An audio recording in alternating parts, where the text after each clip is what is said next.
بسم اللہ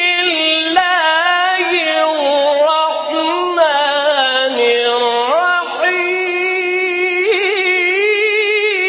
بسم اللہ الرحمن الرحیم رب اشرح لی صدری ویسر لی امری واحلل عقدۃ من لسانی یفقہوا قولی۔ ناظرین محترم السلام علیکم ورحمۃ اللہ وبرکاتہ۔ ناظرین محترم، سونے سے پہلے یہ سورہ جو مختصر سی سورہ ہے یہ پڑھ کے سویا کریں تو پروردگار آپ کے 50 سال کے گناہوں کو معاف فرما دے گا۔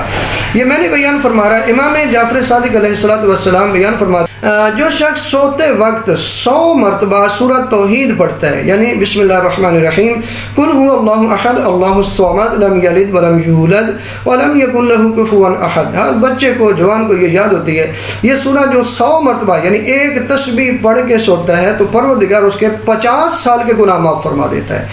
50 سال کے گناہ تھوڑے نہیں ہوتے ہیں، اور ظاہر سی بات ہے، آپ جانتے ہیں کہ اگر کوئی گناہ کرتا بھی ہے تو اس کی خواہش ضرور ہوتی ہے کہ میرے گناہ معاف ہو جائے، تو کوشش کیا کریں سونے سے پہلے 100 مرتبہ سورہ توحید پڑھا کریں۔ اور امام جعفر صادق علیہ السلام اس کے حوالے سے ایک اور بھی جو ہے نا فرمان ہے ان کے، وہ فرماتے ہیں کہ جو شخص بستر پر سوتے وقت سورہ کافرون اور سورہ توحید پڑھے تو حق تعالیٰ اس کے لیے شرک سے بیزاری لکھ دے گا۔ آپ جانتے ہیں کہ پروردگار جو ہے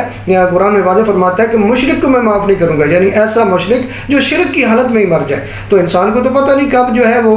دنیا سے چلے جائے، تو پتہ نہیں ہے کہ شرک کی حالت میں مر رہا ہے کہ ایمان کی حالت میں مر رہا ہے، تو کوشش کرنی چاہیے سونے سے پہلے سورہ کافرون پڑھیں اور سورہ توحید پڑھیں تو پروردگار آپ کو شرک سے محفوظ رکھے گا، یعنی شرک سے بیزاری لکھ دے گا۔ اگر آپ 100 مرتبہ سورہ توحید پڑھ کے سوتے ہیں تو 50 سال کے گناہ معاف ہو جاتے ہیں۔